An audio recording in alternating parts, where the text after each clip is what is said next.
हमने एक lecture discuss किया आपके साथ कि क्या किसी सेकुलर स्टेट के प्राइम मिनिस्टर को रिलीजियस सेरेमनीज अटेंड करनी चाहिए। हमने उसका पार्ट 1 आपके साथ पब्लिकली शेयर किया।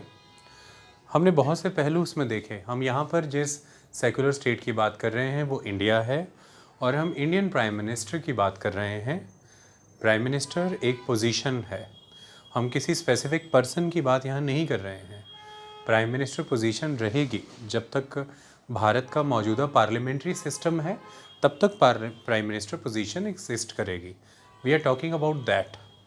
हम कॉन्स्टिट्यूशन के कॉन्टेक्स्ट में इस बात को डिस्कस कर रहे हैं, हम कंट्री के लॉ ऑफ द लैंड के कॉन्टेक्स्ट में से डिस्कस कर रहे हैं, एकेडमिक सेंस में डिस्कस कर रहे हैं। We are not doing discussion around a specific religion, around a specific person, around a specific politics. We are discussing about the scenario. तो ऐसे में ये क्वेश्चन हमेशा बना रहता है कि क्या भारत के प्रधानमंत्री भारत में किसी विशेष धर्म या संप्रदाय से जुड़े किन्हीं विशेष धार्मिक समागमों में शामिल हो सकते हैं कि नहीं, जो कि बहुत बड़े स्तर के समागम हो इनफैक्ट।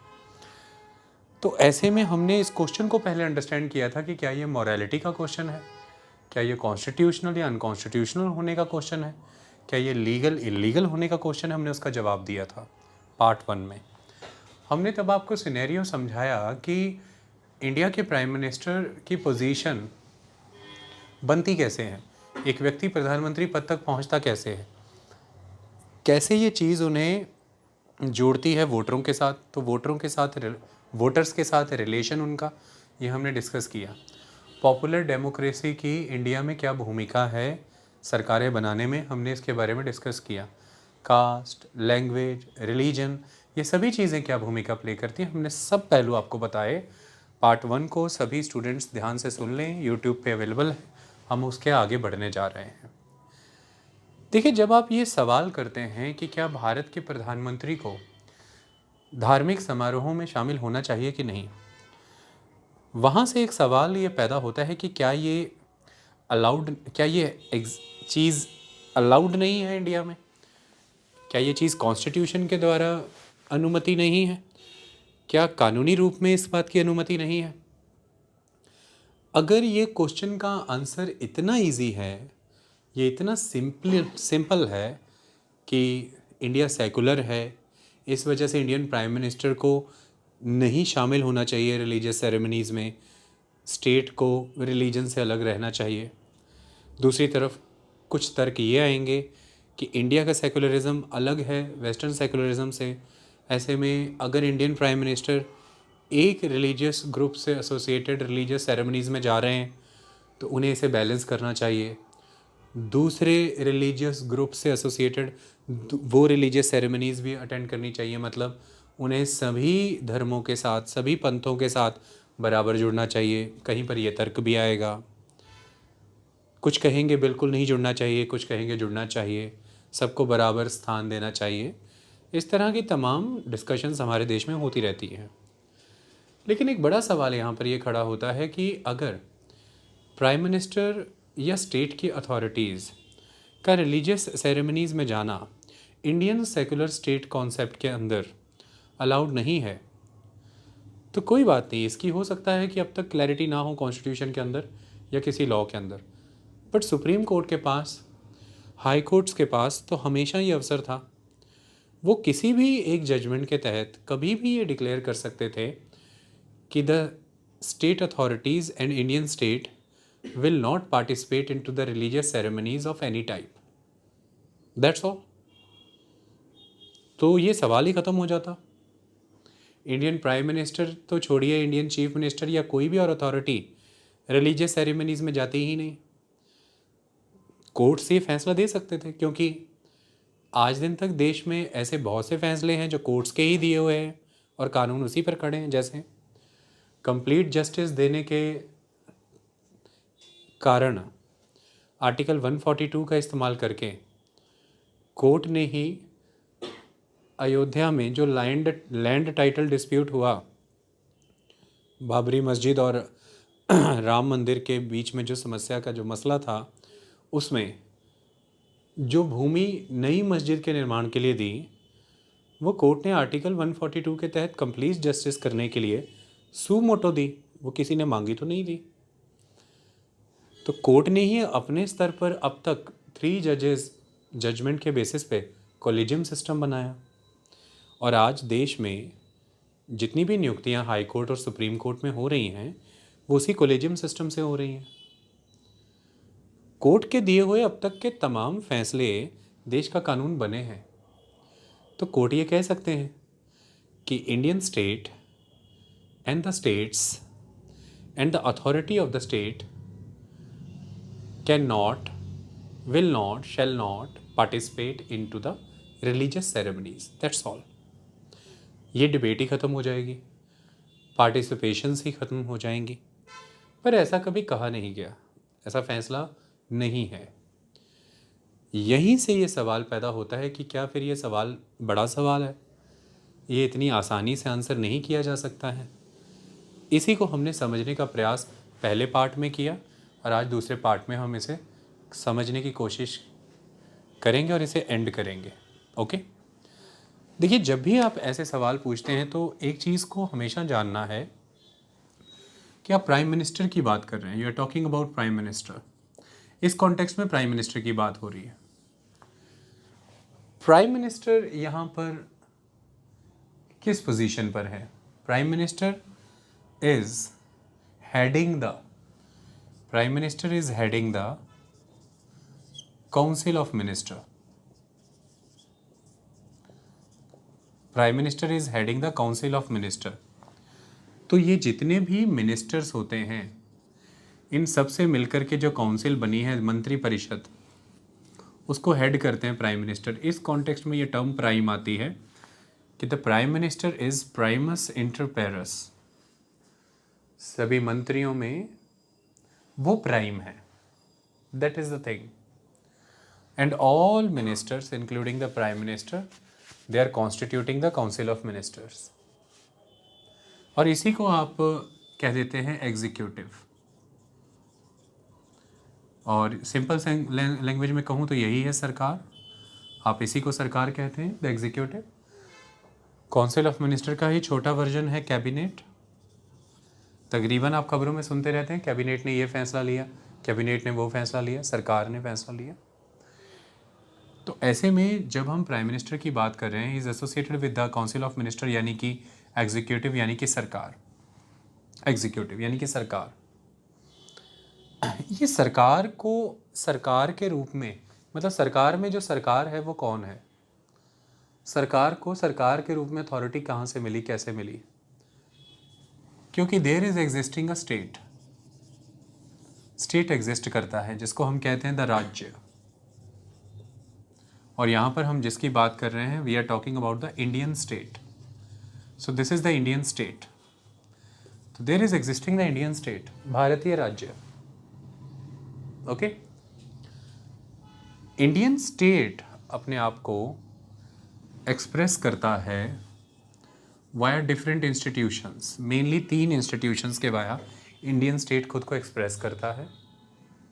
इंडियन स्टेट एग्जीक्यूट होता है mainly 3 institutions: legislature, executive and judiciary. ये विधान पालिका, ये कार्यपालिका, ये न्यायपालिका। जुडिशरी न्यायपालिका, एग्जीक्यूटिव कार्यपालिका, लेजिस्लेचर विधान पालिका, नियम बनाने वाली संस्था। आप इसे सिंपली समझ लीजिए पार्लियामेंट। यहाँ इस कॉन्टेक्स्ट में आप इसे पार्लियामेंट समझ लीजिए। इस कॉन्टेक्स्ट में आप इसे एग्जीक्यूटिव को सिंपली सरकार जो होती है हमारी सरकार समझ लीजिए। एंड जुडिशरी के लेवल पे all hierarchy of judiciary, supreme court, high court and subordinate courts, ये सभी जो हैं जुडिशरी। इन इंस्टीट्यूशंस के वाया मेनली, या इन ऑर्गन्स के वाया स्टेट एक्सप्रेस होता है, हमें दिखता है, राज्य हमें दिखता है। ये तो स्टेट ने चुनाव किया कि वो किन के वाया एक्सप्रेस होगा, किन के वाया दिखेगा। सबसे बड़ा सवाल ये आता है कि स्टेट अस्तित्व में क्यों आता है, स्टेट एग्जिस्टेंस में क्यों आया? क्योंकि सोसाइटी एग्जिस्टेंस में आती है। We are talking about the society. So ऐसे में प्राइम मिनिस्टर जिस एग्जीक्यूटिव को हेड कर रहे हैं, जिस काउंसिल ऑफ मिनिस्टर को हेड कर रहे हैं, वो एग्जीक्यूटिव यानी कि वो काउंसिल ऑफ मिनिस्टर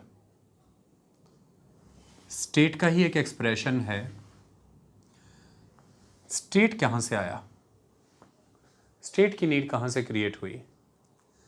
स्टेट की नीड क्रिएट होगी सोसाइटी से। And here we are talking about the Indian society, we are talking about the Indian society. Okay okay, Indian society से स्टेट कैसे आता है वो अभी समझेंगे। इंडियन सोसाइटी ने इंडियन स्टेट को कैसे जन्म दिया, वी विल अंडरस्टैंड। उसके पहले कुछ चीज़ें समझें सोसाइटी के बारे में। सोसाइटी का एग्जिस्टेंस में आना ज़रूरी होता है, समाज का एग्जिस्टेंस में आना ज़रूरी होता है। क्यों ज़रूरी होता है? देखिए, आप इमेजिन करिए कि किसी भी एक पॉइंट ऑफ टाइम पे आप एक इंडिविजुअल के तौर पर एग्जिस्ट करते हैं। You are existing as an individual.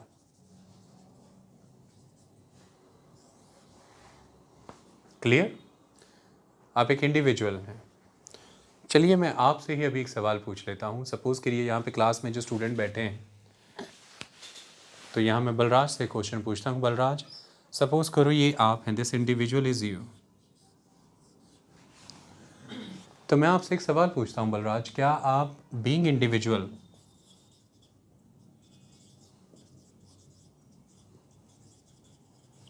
क्या बीइंग इंडिविजुअल ही आज लाइफ में जिस तरह की social, economic, political, cultural services आप कंज्यूम कर रहे हो, या जिस तरह की सोशल, इकोनॉमिक, पॉलिटिकल और कल्चरल एक्सपीरियंसेस आज आप ले रहे हो, क्या बीइंग इंडिविजुअल रहते ही आप ये कर पाते? आपको थोड़ा इजी हो इसके लिए मैं थोड़ा समझाता हूँ कि मैं क्या कह रहा हूँ। मैं सोशल को पकड़ के चलता हूँ। सोशल के अंदर आ जाता है एजुकेशन। तो मैं आपसे एक सवाल पूछता हूँ, बीइंग बलराज, क्या आप ये मानते हो कि आपकी लाइफ में एक वर्थ, एक वैल्यू या आपकी लाइफ के पर्पस को फुलफिल करने में एजुकेशन ने रोल प्ले किया? क्या आपकी लाइफ में वर्थ फिल की एजुकेशन ने, वैल्यू डेवलप की? क्या आपकी लाइफ के पर्पस को फुलफिल करने में एजुकेशन ने रोल प्ले किया? Education here is a part of social element. Okay, तो मैं आपसे एक बात पूछता हूँ कि आप अगर एक इंडिविजुअल के तौर पे ही आए थे और एक इंडिविजुअल के तौर पे रह जाते, would you be able to have this education? क्या फिर आपको एजुकेशन मिलती? एजुकेशन के पर्पस के लिए सबसे पहले आपको सोशलाइज करने का काम किया होगा आपकी फैमिली ने। आपकी फैमिली ने कंट्रीब्यूट किया होगा सोशलाइजेशन में। What do you mean by the socialization? To develop and derive meanings into the things. चीज़ों में मतलब विकसित करना, चीज़ों का मतलब पहचानना, निकालना।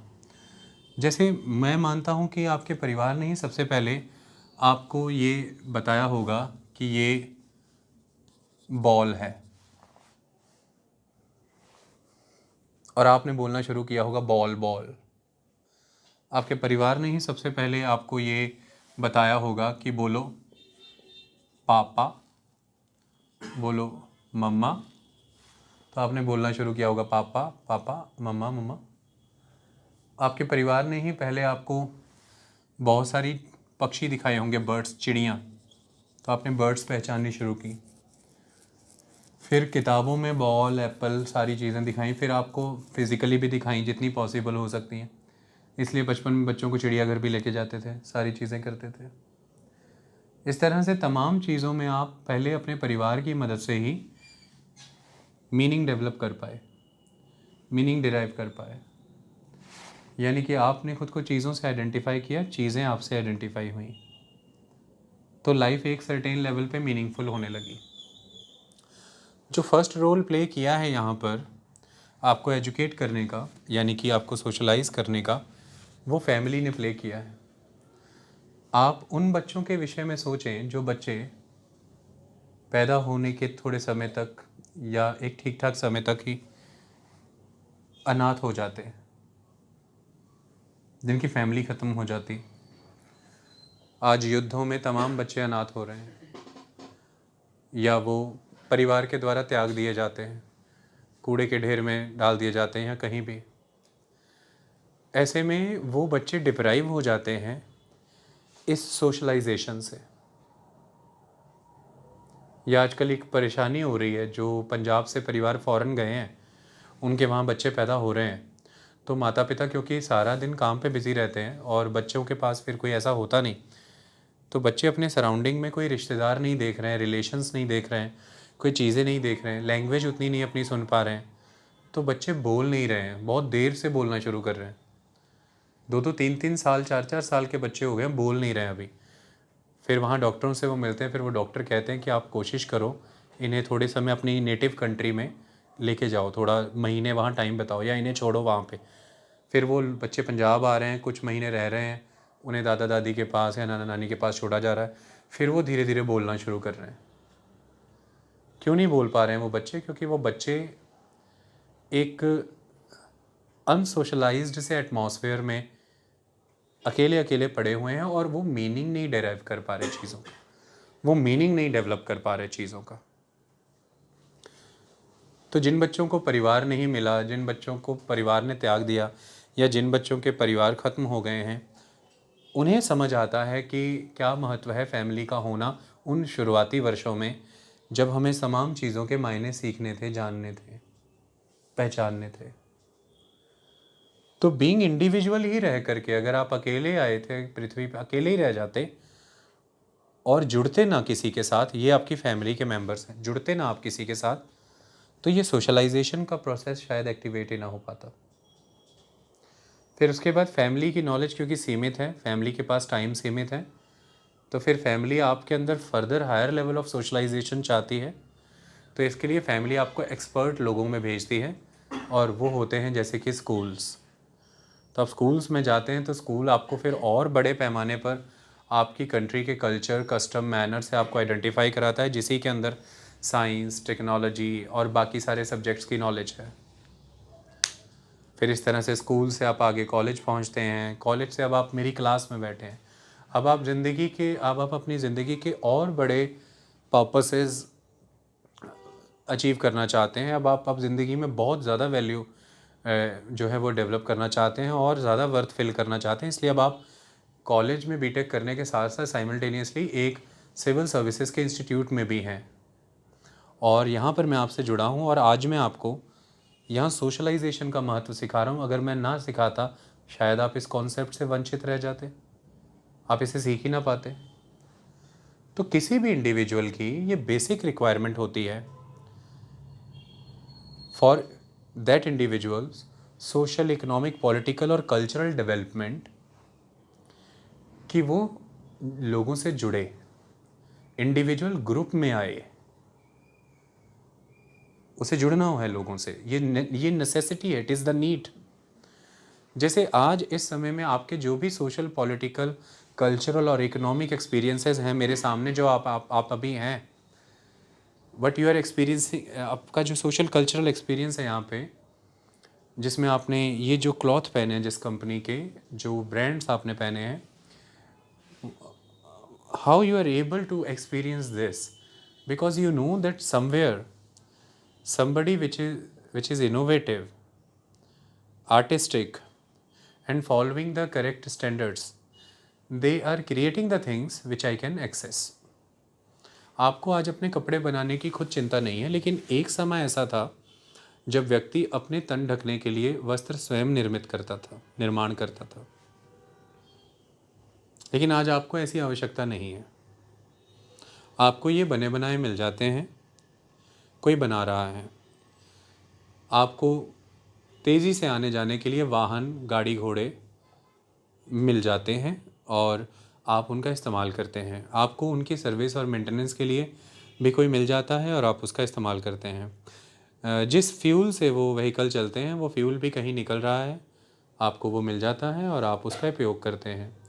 मतलब आज अगर आप अपनी लाइफ में सिंपली इंडिविजुअल हो जाएं तो सुबह से रात तक जितनी चीज़ों के एक्सपीरियंसेस आप कर रहे हैं, जो भी आप जिनके कारण आज आपकी लाइफ ऐसी सोशल, ऐसी कल्चरल, ऐसी पॉलिटिकल और ऐसी इकोनॉमिक है, वो सब स्ट्रिप डाउन हो जाएगा।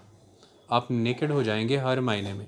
सोशली नेकेड हो जाएंगे, इकोनॉमिकली नेकेड हो जाएंगे, पॉलिटिकली हो जाएंगे। मतलब you will be denuded of everything. सब चीज़ें निकल जाएंगी। You are accessing everything, you are enjoying everything, you are experiencing everything because you are in the group. You are the part of the society. You are the part of the community. You are in the group. So जब individual existence में आया with the passage of time, जब उसने अपनी life के betterment के बारे में सोचा, जब लार्जर पर्पसेस के बारे में सोचा, जब social, economic, cultural, political domains को और बेहतर मायने में हार्नेस करने के बारे में सोचा, तो ये एक बेसिक नीड ही थी कि इंडिविजुअल के साथ ग्रुप में आए। So individual associated with each other, people associated with each other. इसी तरह से समाज में लोग एक दूसरे के निकट आते हैं, मतलब जब भी आते हैं। ठीक है। अब यहाँ पर एक दूसरा क्वेश्चन पैदा होता है कि ठीक है सर, मैंने मान लिया कि I am individual and for my all these developments and experiences I have to associate with the people। मतलब we all are individuals, हमें अपने बैरियर्स रिमूव करने होंगे और हमें एक ग्रुप बनाना होगा। तो अब now this is the group of individuals. Okay, ये ग्रुप है। अब ये कोई बिजनेस ग्रुप हो सकता है, कोई ट्रेडर ग्रुप हो सकता है, फार्मर्स का ग्रुप हो सकता है, ये वो सारे छोटे छोटे ग्रुप, सारा बड़ा बना लो तो एक बड़ा group, that is the group of nation, है ना। तो ऐसे में ये जो ग्रुप है, अब इसमें ये इंडिविजुअल आप हो, this individual is you and this individual is me, ये मैं हूँ। और आपने मेरे साथ ग्रुप बनाया है इस तैयारी को गेन करने के लिए। मैंने आपके साथ ग्रुप बनाया है अपने स्किल्स आपको इम्पार्ट करने के लिए और आपसे अपनी लाइवलीहुड अर्न करने के लिए। और अपना जो मेरा लाइफ का एम है, एजेंडा है, to promote the better education to the society, उसे फुलफिल करने के लिए हम दोनों एक दूसरे को इस मायने में सर्व कर रहे हैं। ओके, लेकिन देयर इज़ वन थिंग, ये पॉसिबल कैसे हो पा रहा है? ये पॉसिबल इसलिए हो पा रहा है कि मुझे कुछ रोल्स असाइंड हैं, और वो रोल असाइंड है कि मैं लेक्चर प्रिपेयर करूं, क्लास में ऐसी भाषा का प्रयोग करूं जिसके माध्यम से आपको लेक्चर समझ आए, ऐसे एग्जांपल्स दूं कि आपको बात समझ आए, शांतिमय ढंग से क्लास में ऑर्डर बना के रखूं, मैं शांति बना के रखूं, मैं किसी को तंग ना करने दूं कि आपको बात ना समझ आए, सिलेबस कवर कराऊं, एक फ़्लो में चलें, आपको ऑर्गेनाइज्ड मैनर में कंटेंट दूं। ये सब कुछ नियम हैं, ये सब कुछ एक्सपेक्टेशंस हैं जो एक अच्छे मेंटर और एक अच्छे इंस्टीट्यूशन से एक्सपेक्टेड हैं सोसाइटी को। ये बनाए गए हैं नियम। इसी तरह से बीइंग स्टूडेंट आपको भी फुलफ़िल करनी है बहुत सी ड्यूटीज़ एंड नियम। आप शांतिमय ढंग से बैठें, पहले बात को सुनें, फिर उसे रेगुलरली घर जा कर के लेक्चर अटेंड करें, उसको रीड करें, चैप्टर्स को, असाइनमेंट्स फुलफ़िल करें, टेस्ट परफॉर्म करें, टाइमली क्लास आएँ, छुट्टी पर रिपोर्टिंग करें, रेगुलर स्टडी रिपोर्ट दें। ये बीइंग स्टूडेंट आपको कुछ नियम निभाने हैं। आप और मैं जब दोनों इन नियमों को बनाएंगे, मानेंगे, तभी हम दोनों के बीच कुछ मीनिंगफुल एक्सचेंजेस इस्टेब्लिश हो सकते हैं। सो इंडिविजुअल ग्रुप में आता है, ये एक फैक्ट है, लेकिन ग्रुप फंक्शन ही तब करता है इफेक्टिवली जिस पर्पस से वो ग्रुप बना है। जब भी कोई ग्रुप बनता है तो वो ग्रुप किसी पर्पस से बनता है, उसका कोई एम होता है, जिस एम के लिए, जिस एंड तक पहुंचने के लिए, जिसे अचीव करने के लिए वो एजेंडा तय करते हैं। और ये सब नियमों पर खड़ा है, वो कुछ रूल्स एंड रेगुलेशंस बनाते हैं जिसके बिना ये मीनिंगफुल एक्सचेंजेस पॉसिबल ही नहीं है। जैसे 4, 5, 6, 10 लोग हैं, इकट्ठे हैं एक जगह पर, और वो सारे ही बोल रहे हैं, किसी की बात किसी को समझ नहीं आ रही, कोई सुन नहीं रहा, ऑर्डरलेस है सब कुछ। क्यों? क्योंकि वो किसी नियम की पालना नहीं कर रहे, या उनके बीच कोई नियम नहीं है, सब अपनी अपनी बात रख रहे हैं, दैट्स ऑल। ऐसे में कोई व्यक्ति वहाँ आएगा और उनको कहेगा कि ऐसे तो किसी की बात समझ नहीं आएगी, बेहतर यह है कि आप सब बारी बारी से बोलें, सबको बराबर बोलने का समय दिया जाएगा। जैसे ही ये नियम बना दिया, सबकी बात समझ आने लगी और सब ने अपनी बात रखी, और ये एक लॉजिकल डिस्कशन हुई, यानी कि फ्यू मीनिंगफुल एक्सचेंजेस। तो ग्रुप का पर्पस होता है एक, और उस पर्पस के तहत ये रिक्वायरमेंट है ग्रुप के सामने, एसेंशियल रिक्वायरमेंट है ये, कि मीनिंगफुल एक्सचेंजेस इस्टेब्लिश हो। और ये मीनिंगफुल एक्सचेंजेस तभी इस्टेब्लिश होते हैं जब रूल्स रेगुलेशंस होते हैं, जब रूल्स एंड रेगुलेशंस होते हैं। ये ग्रुप बड़ा होता जाता है, कम्युनिटी बनता है, और बड़ा हो जाता है, सोसाइटी हो जाता है। फिर एक ग्रुप है, ग्रुप 1, ग्रुप 2 भी हो सकता है, ग्रुप 3 भी हो सकता है, ग्रुप 4 भी, मैनी कम्युनिटीज़ हो सकती हैं, यानी कि मैनी सोसाइटीज़ हो सकती हैं। वो सारी सोसाइटी मिलके एक सोसाइटी बना सकती है, मैनी ग्रुप्स मिलके एक लार्जर ग्रुप बना सकते हैं, मैनी कम्युनिटीज़ मिलकर के एक बड़ी कम्युनिटी बना सकते हैं। लेकिन एक फैक्ट है जो लूज़ नहीं होगा, वो ये कि रूल्स एंड रेगुलेशंस के दम पर ही ये हो रहा है, अदरवाइज किसी भी ग्रुप का कोई पर्पस नहीं है, कोई बेनिफिट नहीं है। तो इस तरह से इंडिविजुअल एग्जिस्टेंस में आता है, इंडिविजुअल्स के साथ मिलकर ग्रुप बनाता है, इसे आप समझिए सोसाइटी बनाता है, और सोसाइटी अपने मेंबर्स को मीनिंगफुल एक्सचेंजेस इस्टेब्लिश करवा पाए, इसके लिए सोसाइटी नियम कानून बनाती है, रूल्स एंड रेगुलेशंस बनाती है। These rules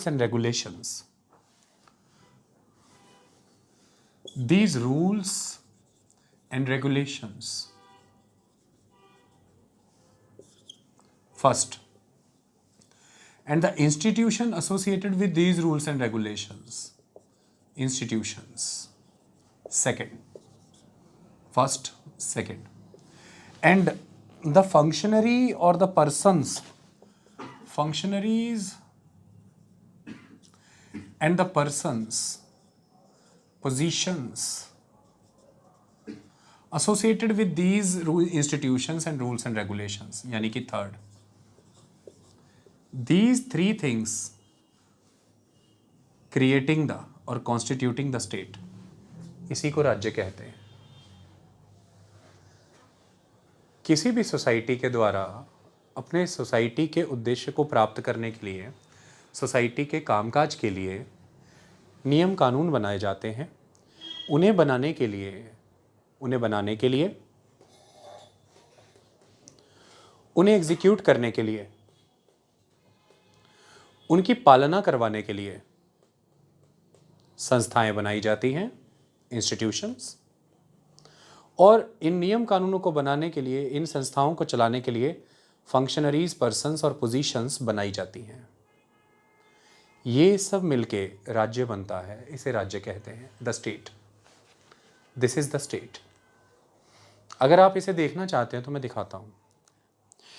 हमारे इंस्टीट्यूट के नीचे यहीं पर एक चौक है, और चौक पे रेड लाइट्स लगी हुई हैं, ट्रैफिक लाइट्स जिसे कहते हैं, traffic signal.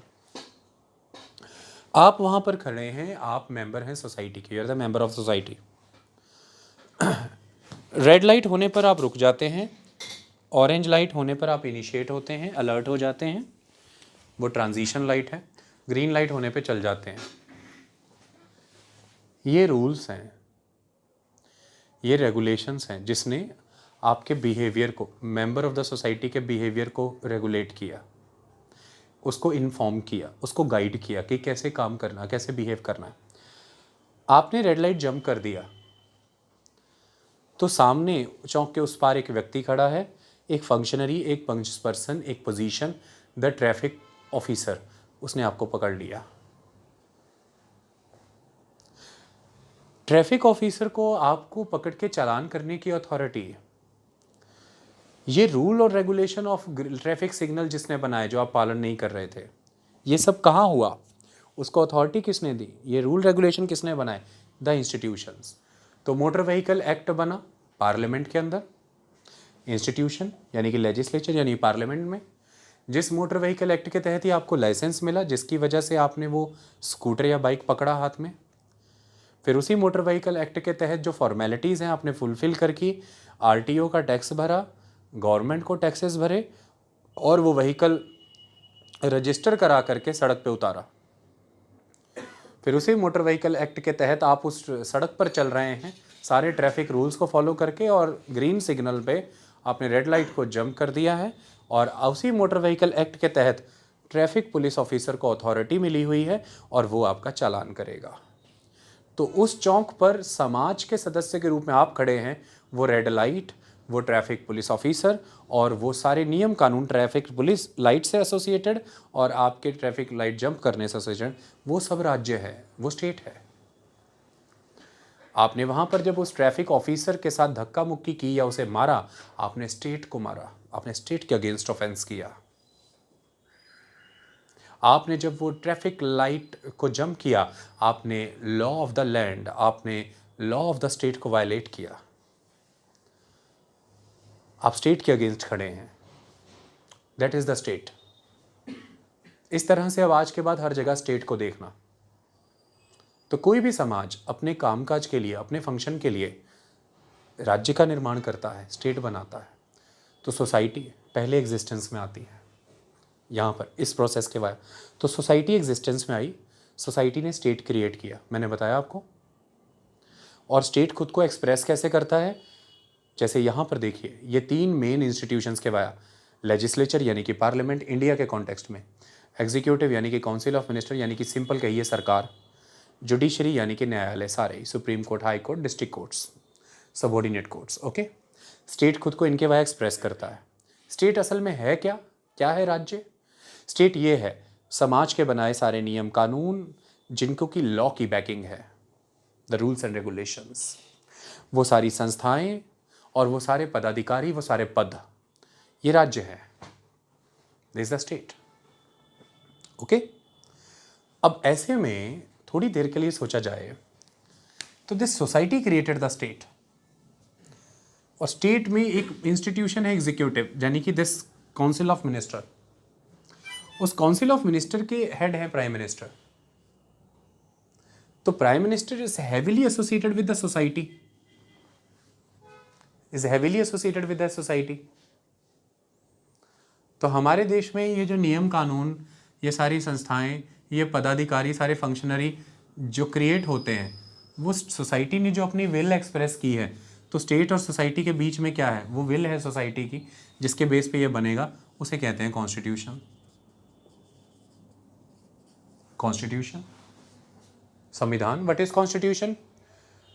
Constitution is the aspiration, is the will, is the ideology, idea given by the society that how the society will function, how the society will run, how the institution will function, what kind of ideas society will follow, will observe. तो ऐसे में constitution में समाज ने अपने सारे भावों को अभिव्यक्त किया है। सो इसलिए प्रियम्बल में लिखा है वी द पीपल, हम यानी कि हम लोग, यानी कि हम यानी कि समाज, हमें यानी कि खुद को एक संविधान देने जा रहे हैं। ये प्रियम्बल में मेंशन है, वी द पीपल, समाज। तो हम अपने आप को एक ऐसा संविधान दिया है जो जस्टिस की बात करता है, political justice, economic justice, social justice, जो लिबर्टी, इक्वलिटी, फ्रेटर्निटी की बात करता है, जो यूनिटी एंड इंटीग्रिटी की बात करता है।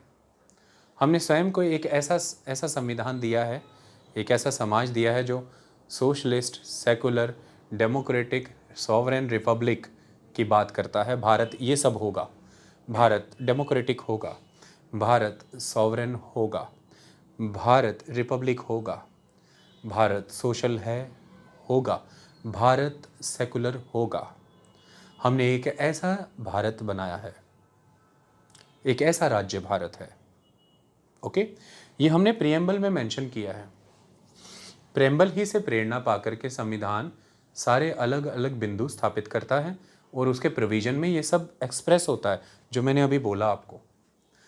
चाहे वो यूनियन एंड इट्स टेरिटरी के आर्टिकल्स हैं, चाहे वो सिटीजनशिप के हैं, चाहे वो फंडामेंटल राइट या डायरेक्टिव प्रिंसिपल्स के तमाम जितने भी आर्टिकल्स हैं उनमें ये सब एक्सप्रेस होता है। तो ऐसे में समाज ने अपने लिए जो राज्य बनाना है वो राज्य उस राज्य का स्वरूप क्या होगा, उस राज्य की प्रकृति क्या होगी, उसका नेचर क्या होगा, उसका कैरेक्टर क्या होगा, वो किस मैनर में फंक्शन करेगा, परफॉर्मेंस क्या होगी, ये सब हमने उसे निर्देश दे दिए हैं, आदेश दे दिए हैं, समझ दे दी है संविधान के वाया, संविधान में दर्ज कर दिया सब कुछ, और राज्य उसके अनुरूप चलता है। तो राज्य संविधान से नीचे है, संविधान सर्वोच्च है।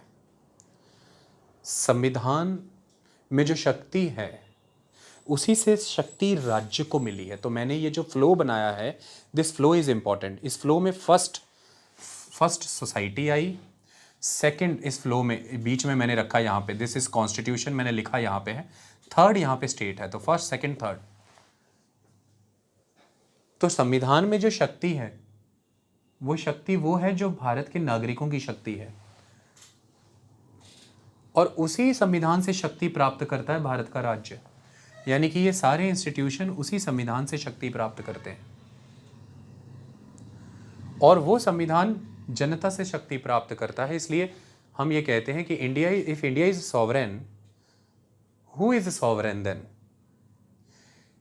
Sovereignty lying with the people of the India. भारत का जो नागरिक है, प्रभुसत्ता उसमें निहित है, वह संप्रभु है। Okay, that is the concept. तो ऐसे में अब हमें इस बात को समझना है कि यहां तक तो ये सब सही है। समाज ने अपने लिए, सोसाइटी ने कॉन्स्टिट्यूशन के वाया अपने लिए एक सेकुलर स्टेट की स्थापना की है, जिसमें उसने सभी का ख्याल रखा इन द सेंस कि हमारा संविधान सबको अपनी अपनी उपासना विधि की पालना करने की अनुमति देता है। किसी को कोई उपासना विधि नहीं पालना करनी, इसकी भी अनुमति देता है। भारतीय राज्य सबको अपनी अपनी उपासना विधि की पालना करने की अनुमति देता है। ऐसा भारतीय राज्य को भारतीय समाज ने कहा। किसके वाया कहा? संविधान के वाया कहा। तो भारतीय राज्य भारतीय संविधान से निर्देश लेकर के देश के सभी लोगों को अपनी अपनी उपासना विधि की अनुमति देता है।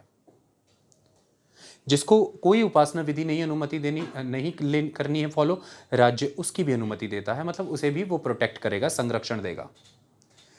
राज्य भारतीयों को ये आदेश नहीं दे सकता कि आप कोई भी उपासना ना पालन करें, जैसा कम्युनिस्ट स्टेटों में होता है।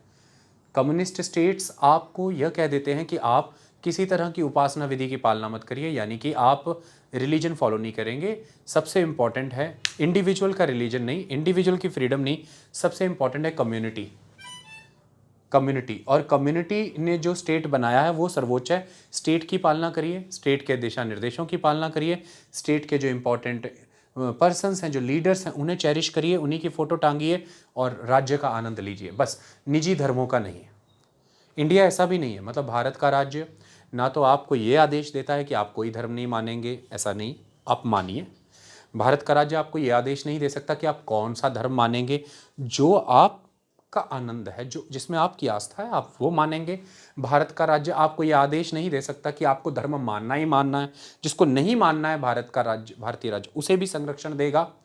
इस तरह से संविधान को समाज ने यह एस्पिरेशंस अपनी बताई, संविधान ने राज्य को इस तरह से आदेश दे दिए।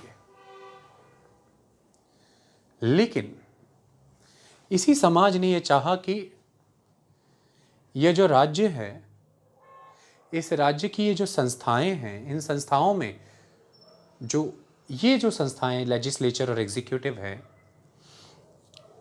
ये पार्लियामेंट्री संसदीय प्रणाली की पालना करके आए। और देश क्योंकि लोकतंत्र है तो चुनाव महत्वपूर्ण है, उसमें डेमोक्रेसी है तो election are indispensable in that system. तो ऐसे में ये ज़रूरी हो जाता है और दूसरी बात, इलेक्शन भी कौन से हैं? पॉपुलर हैं, the first pass the post system follow होता है, और जो मेजॉरिटी में है पार्टी वही सत्ता में आएगी। तो और वोट आपको जनता से लेना है। अब यहाँ पर एक कॉन्सेप्ट आता था क्या सोसाइटी सीधे कॉन्स्टिट्यूशन बनाती है? तो अब मैं यहाँ पे एक स्टेप इंड्यूस कर सकता हूँ जो अब आपको समझ आएगा। वो क्या? ये सोसाइटी और कॉन्स्टिट्यूशन के बीच में एक स्पेस था, यहाँ पे किसी को आना है। वो किसको? ये स्टेट इंडियन है। ये इंडियन स्टेट बनाने से पहले इंडियन सोसाइटी को खुद कुछ बनना पड़ेगा। और वो क्या बनना पड़ेगा? That is Indian nation. पहले इंडियन सोसाइटी को इंडियन नेशन बनना पड़ेगा। That is the requirement. देखिए, आप सब अपनी अपनी कई तरह की इंडिविजुअल सोच रखते हैं, ये एक बात हो गई, ये एक चीज हो गई। फिर आप सब एक दूसरे से जुड़े कई तरह की जरूरतों के कारण जुड़ गए, अच्छी बात है। फिर एक ग्रुप है, दूसरा ग्रुप है, तीसरा ग्रुप है, चौथा ग्रुप है, यानी कि एक कम्युनिटी, दूसरी कम्युनिटी, तीसरी, चौथी, यानी कि एक society, society 1, society 2, society 3, society 4। सबसे पहले तो इस सोसाइटी 1 में ही देयर आर इंडिविजुअल्स जिनकी अपनी अपनी इंडिविजुअल नीड्स हैं, जिसकी वजह से वो एक दूसरे के साथ जुड़े हैं, जिसकी वजह से वो एक दूसरे के साथ जुड़े और वो एक ग्रुप बनाए हुए हैं। This the one thing, they have to feel that they are the group. वो एक ग्रुप हैं। क्यों? बिकॉज वो बहुत सी चीज़ें कॉमन शेयर करते हैं। That's why they are group. Why? Why you and me are the part of the group? आप और मैं एक चीज़ कॉमन शेयर करते हैं, दैट इज सिविल सर्विसेज। इसलिए हम दोनों इस समय में रात के 9:30 बजे जालंधर शहर में इस क्लास में पढ़ रहे हैं। मैं पढ़ा रहा हूँ, आप पढ़ रहे हैं। आप किसी और क्लास, आप क्लास में ही अगर होना था तो आप इस समय किसी और क्लास में क्यों नहीं है? मुझे टीचर ही अगर होना था तो टीचर के बतौर टीचर में इस समय किसी और क्लास में क्यों नहीं हूँ? क्योंकि हम दोनों यहाँ पर मौजूद हैं क्योंकि हम दोनों कुछ कॉमन शेयर करते हैं। वो है हमारी चुनी हुई फील्ड, वो है सिविल सर्विसेज। ये जो कॉमन एलिमेंट है, ये हम दोनों को हमारे इंडिविजुअल रोल से बाहर निकाल के एक कॉमन रोल में लाता है। एक कॉमन अधेसिव फोर्स का काम करता है, जिसकी वजह से हम इस कॉमन आइटम के लिए, इसको बचाने के लिए, इसकी सुरक्षा के लिए काम करेंगे। यानी कि आप भी काम करेंगे कि शोरगुल ना मचे, हल्ला ना हो। मैं भी कोशिश करूंगा कि शोरगुल ना मचे, हल्ला ना मचे, क्योंकि हम दोनों का यहाँ पर एक एट्रीब्यूट शेयर्ड है, कॉमन है, और वो है सिविल सर्विसेज। और इसके लिए ज़रूरी है शांतिमय माहौल। इसको इंश्योर आप भी करेंगे, इसको इंश्योर मैं भी करूँगा। We both will ensure that. आई बात समझ में? लेकिन इसके बिल्कुल उलट, यहाँ बगल में एक और ग्रुप है, नीचे फ्लावर शॉप्स हैं, और फ्लावर शॉप्स में जो लोग हैं, वो जो मेंबर्स हैं, उनसे फूल लगवाने वाले और फूल लगाने वाले दोनों ही, वो भी एक ग्रुप का हिस्सा बने हुए हैं। लेकिन उनको शांति से कोई लेना देना नहीं है। हो सकता है वो आनंद लेना चाहते हों, वो गाने बजा रहे हों, वो कुछ कॉमन शेयर कर रहे हैं। और वो क्या शेयर कर रहे हैं? Common excitement. त्योहार चल रहा है, वो गाना बजाना चाहते हैं। आप शांति चाहते हैं, वो गाना चाहते हैं। वो सभी गाना चाहते हैं, कुछ कॉमन शेयर कर लें इसलिए। आप शांति चाहते हैं, आप कुछ कॉमन शेयर कर रहे हैं इसलिए। लेकिन ये दोनों ग्रुप भी आपस में कुछ कॉमन शेयर कर सकते हैं। और वो क्या कॉमन शेयर कर सकते हैं? जिस बिल्डिंग में उनकी शॉप है, उसी बिल्डिंग में आपका इंस्टीट्यूट भी है, और कई दिनों से इस बिल्डिंग में वाटर सप्लाई हिंडर्ड है, अवरुद्ध है। वो भी तंग है, आप भी तंग हैं। और ऐसे में आप दोनों लगातार मिल करके प्रॉपर्टी ओनर को अप्रोच कर रहे हैं, क्योंकि यहाँ पर आप एक चीज़ कॉमन शेयर कर रहे हैं, that is the premises, building. You both are sharing the same building.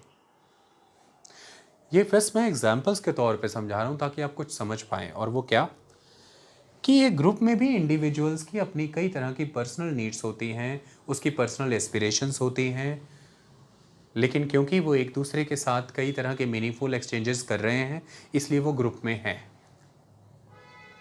इसलिए वो ग्रुप में हैं। लेकिन ग्रुप के बने रहने का आधार सिर्फ ये मीनिंगफुल एक्सचेंजेस नहीं है, वो ग्रुप कंटिन्यूसली वर्किंग करेगा, उसका बेसिस बनेगा कि they are sharing many common things. इसी तरह से दूसरे ग्रुप की कई कॉमन आइटम्स होंगी, तीसरे ग्रुप की अपनी कॉमन आइटम्स होंगी। तो ग्रुप लेवल पर कई कॉमन चीज़ें उस ग्रुप के मेंबर शेयर करते हैं। दूसरी तरफ ये ग्रुप भी आपस में कुछ चीज़ें कॉमन शेयर कर सकते हैं।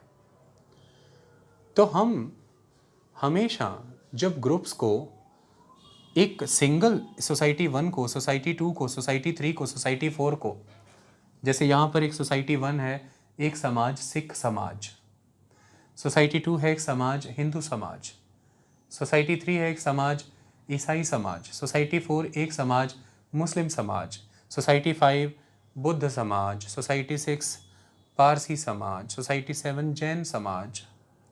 इस तरह से अलग अलग समाज हैं। ये सभी अलग अलग समाज हैं, इनकी अपनी मान्यताएं हैं, इनके अपने विचार हैं, इनके अपने त्यौहार हैं, अपनी जीवन शैली है, इनका अपना खान पान है। अब ये सब समाज मिलकर के इजिकल टू में एक कॉमन सोसाइटी बनाएंगे, दैट इज कैपिटल एस। उसके लिए इन्हें क्या एक्सपीरियंस करना ज़रूरी है? उसके लिए इनको ये एक्सपीरियंस करना ज़रूरी है कि by having distinct identity, while having distinct identity, they are still sharing certain shared elements, common elements. जैसे हो सकता है कि ये डाइवर्सिटी एग्जिस्ट ही इसलिए करती है क्योंकि जिस लैंड पे ये बसते हैं उस लैंड का जो इनहेरिटेड कल्चर है वो ये है कि उस लैंड पे टॉलरेंस है, तो they are sharing the element of tolerance, तो they have to cherish that element. तो इन सारी सोसाइटीज़ को कॉमनली इस एलिमेंट ऑफ टॉलरेंस को चेरिश करना है, प्रोटेक्ट करना है, प्रमोट करना है। हो सकता है ये सारे एक लैंड पे पीसफुली अपने अलग अलग कल्चर रखने के बावजूद भी पीसफुली एग्जिस्ट कर रहे हैं क्योंकि इस लैंड पे ये कल्चरल एलिमेंट हो कि यहाँ पर पीसफुल को एग्जिस्टेंस का विचार है, यहाँ पर म्यूचुअल रिस्पेक्ट का विचार है। हो सकता है आज जिन सफरिंग से ये गुजर रहे हैं वो सफरिंग्स इन सबको कॉमन सोर्स से मिली हों, जैसे कि ब्रिटिशर्स से। सबको कॉमनली एक्सप्लॉइट किया ब्रिटिशर्स ने। हो सकता है इन सभी ने ब्रिटिशर्स के तहत रहते जब अपना एक्सप्लॉइटेशन देखा तो इन सभी ने अपने लिए एक ऐसे फ्यूचर का प्रॉमिस किया जो फ्यूचर सबको ये दिखता था कि उस फ्यूचर में इगैलिटेरियन सोसाइटी का वायदा रखेंगे, कोई किसी का दमन ना करे, ऑपरेसिव सोसाइटी नहीं होगी, ताकतवर कमज़ोर को एक्सप्लॉइट ना कर सके, पूंजीवादी समाज ही नहीं होगा, समाजवादी विचार भी रखे जाएंगे। Not only the capitalist society, we will execute some social elements as well.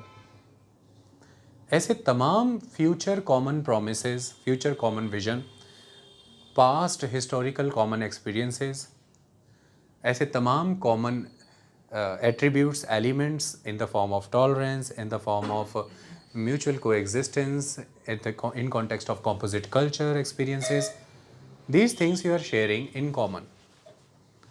इस वजह से ये सारी सोसाइटी कोलैबोरेट होंगी इन सारे कॉमन एलिमेंट्स के बेस पे और ये एक कॉमन सोसाइटी बनी। जब इस तरह से इंडिविजुअल्स या डिफरेंट ग्रुप्स या डिफरेंट सोसाइटीज़ किसी एक पर्टिकुलर पीस ऑफ लैंड पे एक दूसरे के साथ कई तरह के कॉमन एट्रीब्यूट्स, एलिमेंट्स और एक्सपीरियंसेस शेयर करने लग जाते हैं, वो एक नेशन का रूप धारण कर जाते हैं, वो एक राष्ट्र बन जाते हैं, एक नेशन बनते हैं। इस तरह से एक इंडियन नेशन एग्जिस्टेंस में आया। इंडियन डिफरेंट सोसाइटीज़ को, इंडिया कल्चरली तो पहले से एग्जिस्ट कर रहा है, सांस्कृतिक रूप में तो पहले से ही है, and there were many different cultures. इस तरह के कल्चरली एग्जिस्टिंग भारत को इस तरह की कॉमन सोसाइटी एक्सपीरियंस बेस्ड एक पॉलिटिकल नेशन के रूप में मिलाने का काम, डेवलप करने का काम, जागृत करने का काम हमारी स्ट्रगल मूवमेंट ने किया, हमारे फ्रीडम फाइटर्स ने किया। उन्होंने मेहनत करके ये एहसास दिलाया दक्षिण के लोगों को उत्तर के लिए, उत्तर के लोगों को दक्षिण के लिए, पूर्व को पश्चिम से, अलग अलग धर्मों के लोगों को, अलग अलग बोलियां भाषाओं के लोगों को, अलग अलग तरह के रहन सहन के लोगों को, अलग अलग तरह की main stream society, the tribal society, सबको यह एहसास दिलाया कि ये सब आपकी अलग अलग जीवन की शैली है, लेकिन आप कहीं ना कहीं बहुत से कॉमन एलिमेंट शेयर करते हैं। आप एक राष्ट्र हैं।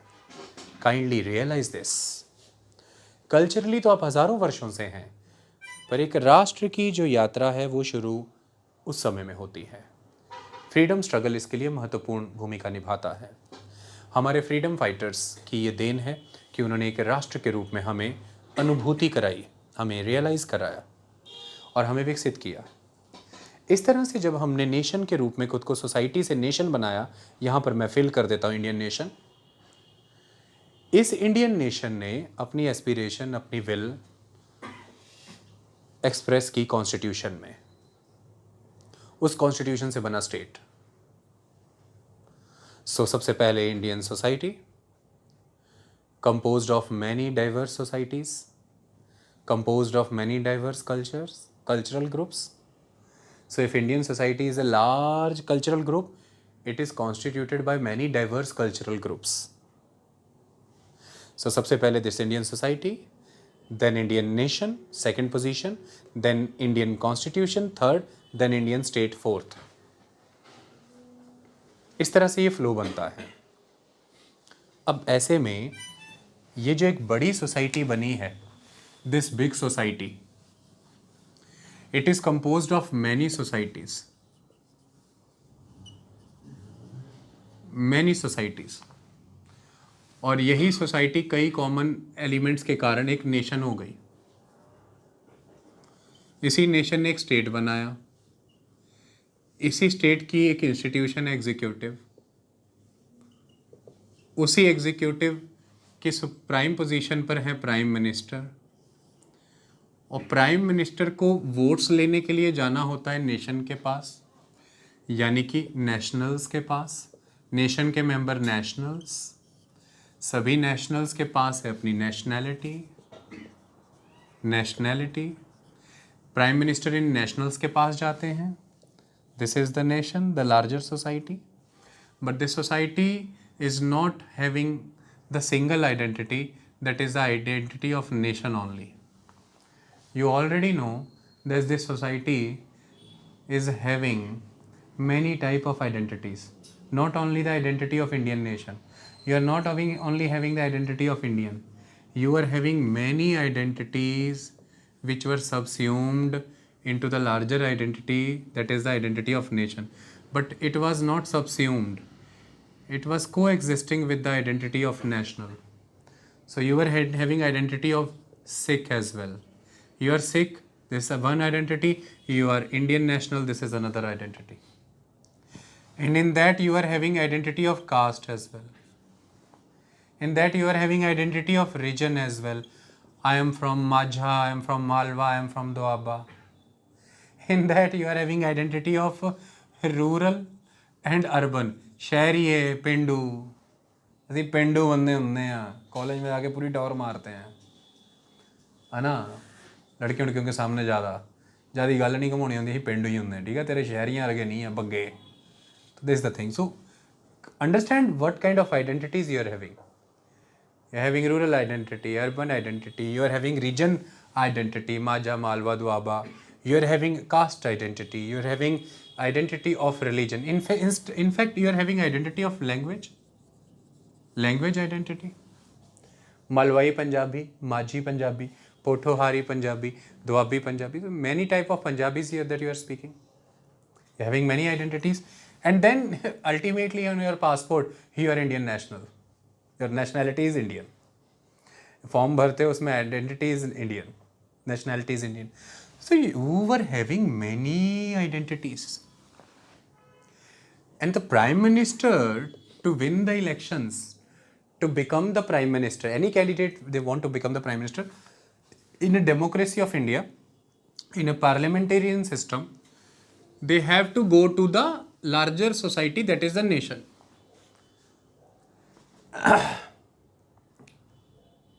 And in that context, president must associate itself to the members of the society, यानी कि to the nationals, to the member of the nation.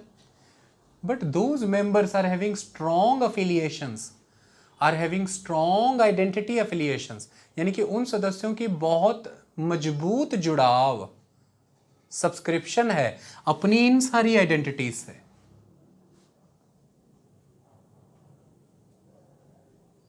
इन सारी आइडेंटिटीज से voters are highly associated with all those identities, they are affiliated to those identities. They are asking the member parliaments, the member legislative assemblies, the panchas, sarpanchas, or everybody, those who are coming to them for the vote, they are asking repetitively that हमारे यहाँ पे हिंदू लिख लो, यहाँ पे मुस्लिम लिख लो, यहाँ पे है ना क्रिश्चियन लिख लो, आपकी चॉइस है। ये they are keep on asking कि हमारे धर्म के लिए क्या करेंगे, हमारी जाति के लिए आप क्या करेंगे, हमारे क्षेत्र के लिए आप क्या करेंगे, हमारी भाषा के लिए आप क्या करेंगे, हमारे इलाके के लिए, ग्रामीण इलाके के लिए, शहरी इलाके के लिए क्या करेंगे। और लोकतंत्र में ये पूछना गलत भी नहीं है, अपने विकास के लिए ये कह रहे हैं तो कोई गलत बात नहीं है। पर बड़ी बात ये है कि क्या ये चीजें आपको पोलैरिटीज में नहीं बदल देती, आपको पोलराइज नहीं कर देती। मतलब आपको अपने ही सिमिलर ट्रेड्स और एट्रीब्यूट शेयर करने वाले लोगों के ग्रुपों में नहीं बांट देती, जिससे आप फिर दूसरे ग्रुप से अलग होने लगते हैं और फिर आपको लगता है कि दूसरे को मिलने वाला बेनिफिट शायद मेरे बेनिफिट के हिस्से से काट के मिला है। तो यहाँ से फिर हमारा एटीट्यूड एसर्टिव हो जाने लगता है, एनक्रोचिंग होने लग जाता है।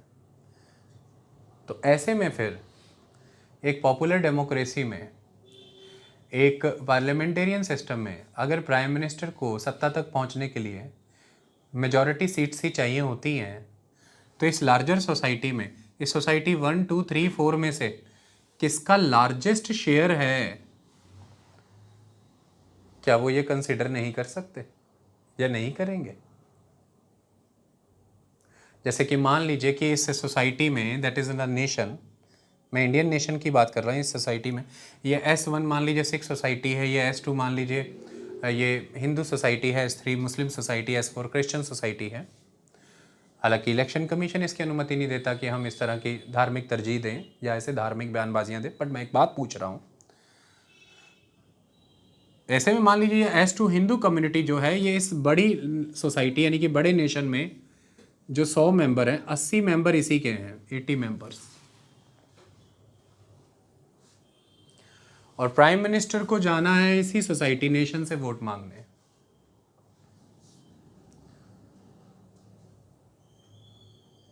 तो मैं एक सवाल पूछता हूं कि प्राइम मिनिस्टर जो भी होंगे देश के, होंगी या होंगे, वो बहुत अच्छे हैं, वो सिख का भी सोचेंगे, वो मुस्लिम का भी सोचेंगे, क्रिश्चियन का भी सोचेंगे। सपोज करिए 80 मेंबर एक S2 कम्युनिटी के हैं, S2 सोसाइटी है बड़ी सोसाइटी के अंदर, और बाकी रेस्ट ऑफ ऑल 20 मेंबर्स हैं। और चुनाव आप जीतेंगे मेजॉरिटी वोट से, मेजॉरिटी सीट्स मिलेंगी। तो ऐसे में प्रधानमंत्री सबका ख्याल रख रहे हैं, ये सही है, मान लीजिए सिचुएशन 1 इमेजिन करिए। लेकिन क्या उनके लिए जीत पाना मुमकिन है अगर ये 80 मेंबर प्रधानमंत्री का ख्याल ना करें? इम्पॉसिबल। क्योंकि 100 सदस्यों में से, 100 करोड़ जनसंख्या में से 80 करोड़ कौन है, या 140 करोड़ जनसंख्या में 80% कौन है? थोड़ी देर के लिए हम यहाँ पीएम की मोरालिटी की बात ना करें, थोड़ी देर पर हम यहाँ जनता की अवेकनिंग और इनलाइटनमेंट की बात ना करें, हम अगर इसे प्लेनली स्टैटिस्टिक्स तक रखें, तो मान लीजिए कि prime minister is thinking about everyone, this is the one scenario. But ऐसे में suppose somehow if these 80 members are not supporting the prime minister, तो क्या वो कैंडिडेट जीत सकता है बीइंग प्राइम मिनिस्टर? पॉसिबल करा के दिखाइए ये सिनेरियो।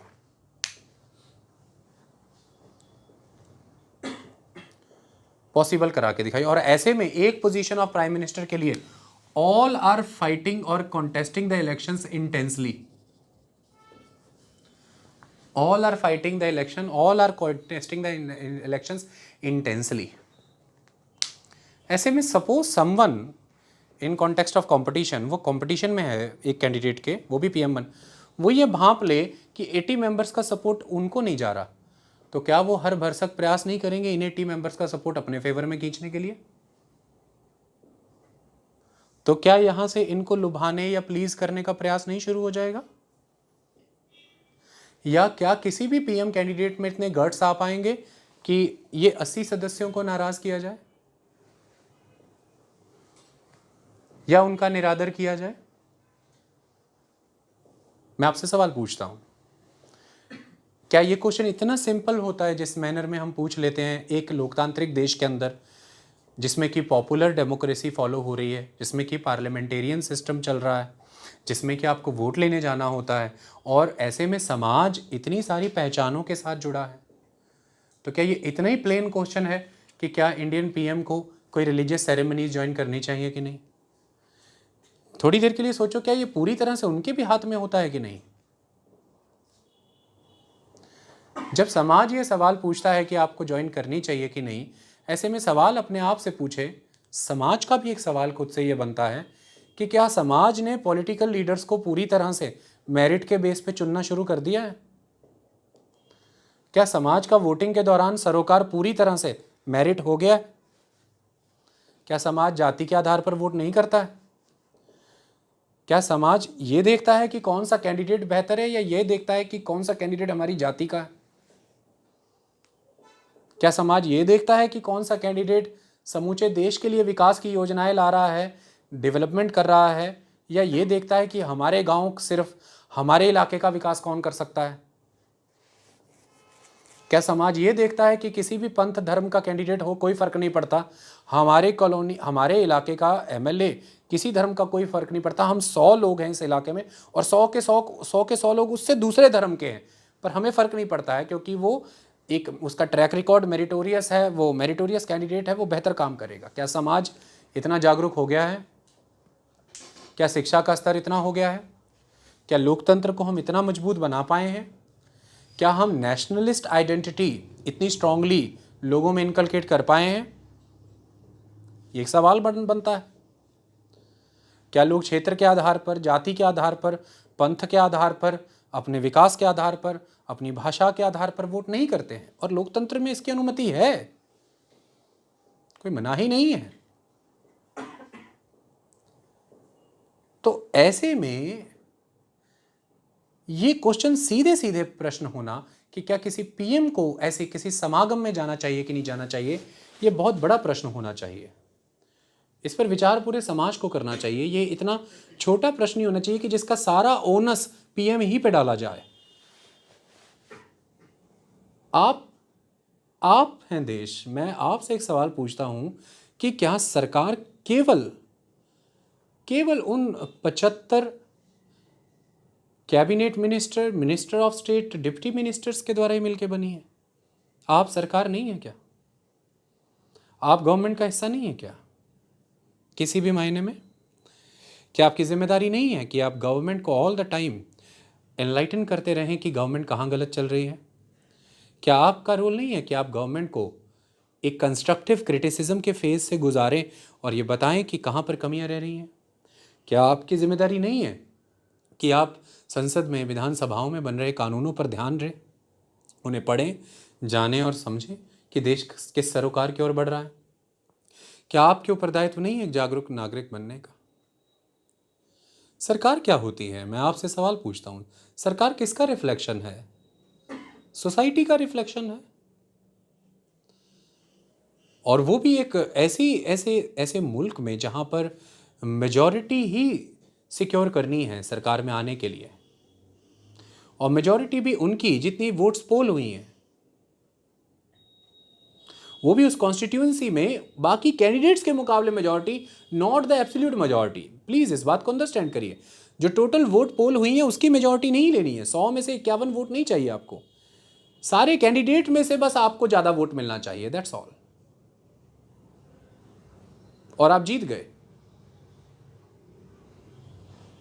समझ रहे हैं ना? 100 वोटें डली हैं, 10 10 10 10 10 10 8 लोगों को पड़ी हैं और बाकी आपको पड़ गई हैं। आपकी वोटें ज़्यादा गिनती में आ गई, आप जीत गए। मात्र 15 या मात्र 20 वोटों से ही आप उस पूरी कॉन्स्टिट्यूएंसी के रिप्रेजेंटेटिव हो गए।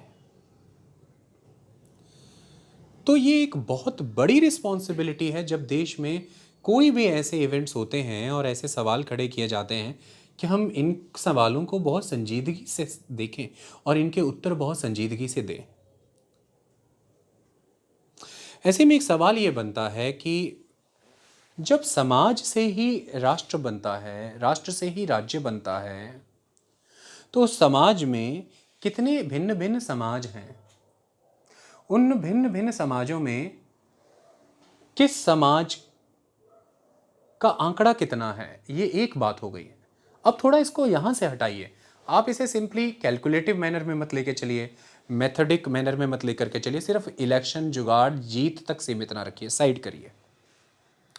ऐसे में फिर एक बात आती है कि मान लीजिए कि अगर हम भारतीय राष्ट्र की बात करते हैं, तो भारतीय राष्ट्र में अगर सभी संस्कृतियों ने अपनी अपनी भूमिका निभाई है इस राष्ट्र को गढ़ने में, तो फिर यहाँ से ये फैक्ट तो अब बिल्कुल नहीं झुटलाया जा पाएगा कि जो संस्कृति ओवरवेलमिंगली मेजॉरिटी संस्कृति है, उसकी भूमिका नहीं है।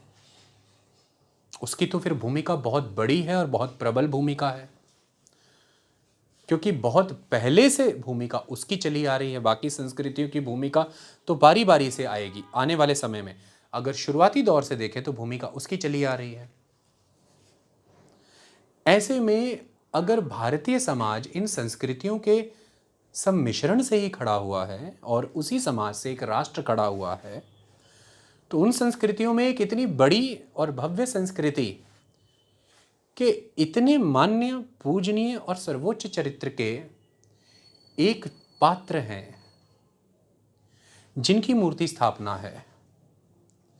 और ऐसे में आप बीइंग प्राइम मिनिस्टर, आपकी रिस्पॉन्सिबिलिटी है कि बीइंग रिप्रेजेंटेटिव आपको जनता से जुड़ना भी है, उनके सरोकारों को आगे रखना है।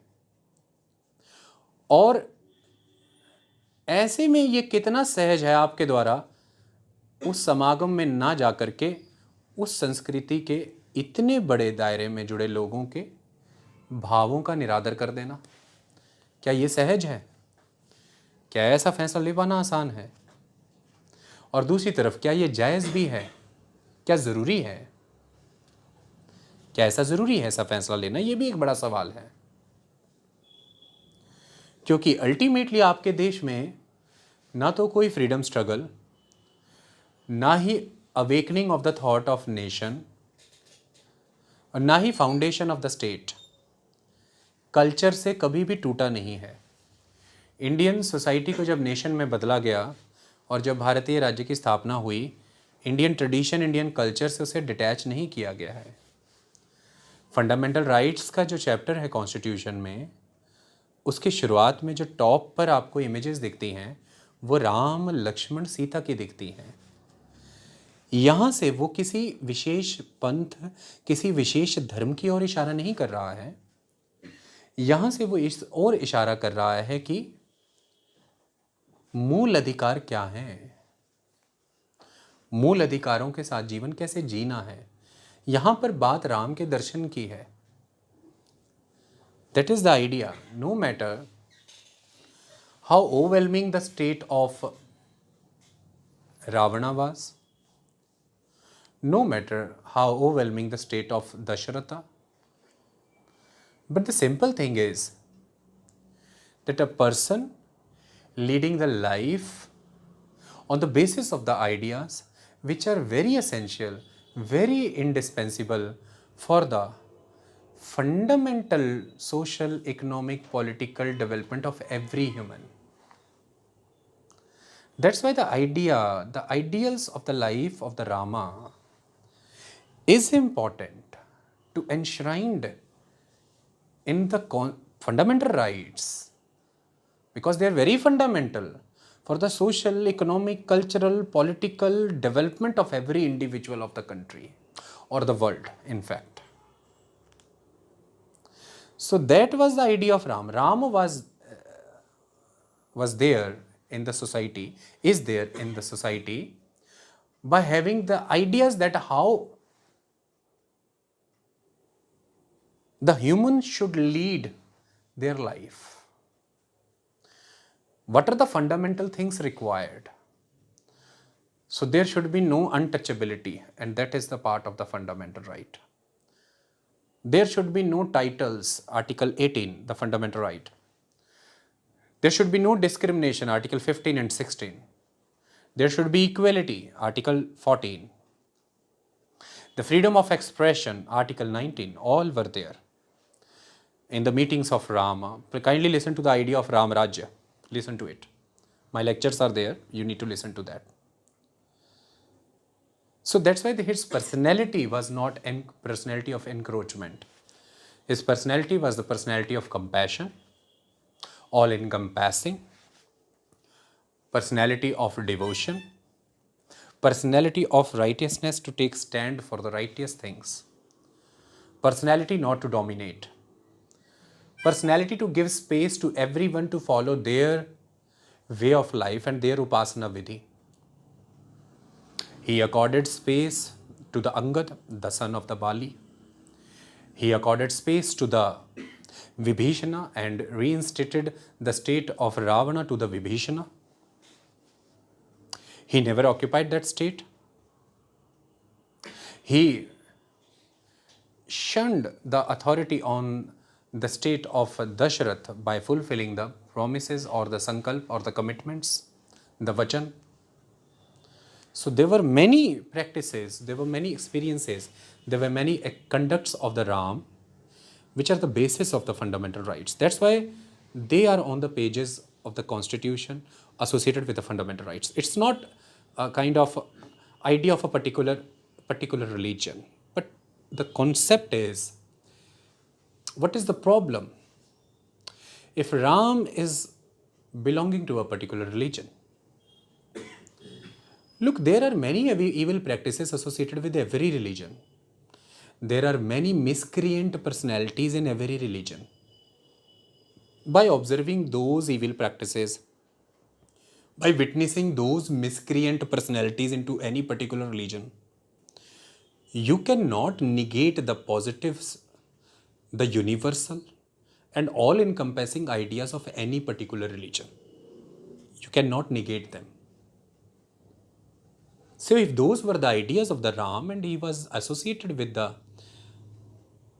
way of life, that is a life associated with the Hinduism, the Bharatvarsha, the Hindu tradition, the culture, what is the problem? The idea of Ram, the life of Ram was the life of dharma, the righteousness. So all the elements of the righteousness of a particular religion, it should be acceptable to everyone, like every other religion. All the ideas of dharma of every religion should be acceptable to everyone else. That is the context. So Gandhiji deliberately chosen the term Ram Rajya, Rama. Okay. So Bharatiya Samaj, भारतीय संस्कृति जिन मूल्यों के कारण tolerant हुई, जिन मूल्यों के कारण mutual coexistence में बिलीव करती है, जिन मूल्यों के कारण इगैलिटेरियन सोसाइटी को बनाना मानती है, वो मूल्य यदि राम से एसोसिएटेड हैं तो उन्हें कोट किया गया है। गांधी जी इस कॉन्टेक्स्ट में उन्हें कोट करते हैं। तो this is the way, in that sense अब भारत के स्तर पर, भारतीय राष्ट्र के स्तर पर अगर एक भारतीय नेशन को आप एक झूठे रूप में नहीं देख पाएंगे, ये मैं आपको क्लियर कर दूं। देखिए, आइडियली बातें करना और बहुत ही अनसब्सटेंशियल मैनर में चलना कि आपको स्ट्रिक्टली इसके वाया चलना चाहिए, उसके वाया चलना, ये हार्ड लाइन पॉलिसी फॉलो करना चाहिए, वो सत्य नहीं होगा, क्योंकि आप स्वयं वैसे नहीं चल पा रहे हैं।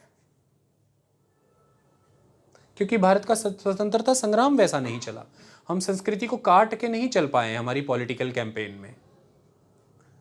हमने सम्मान जगाने के लिए, एक दूसरे के प्रति प्रेम जगाने के लिए हमारे पहले के जितने भी स्टोरीज़ हैं, हमारे हीरोज़ हैं, हमारी ट्रेडिशनल जो एपिसोड्स हैं, उनको यूटिलाइज किया, कोट किया। ये सच है भारत का, इसे मानना होगा। ऐसे में this is not the easy question to answer कि क्या प्राइम मिनिस्टर को अयोध्या मंदिर जाकर के मूर्ति स्थापना में शामिल होना चाहिए कि नहीं।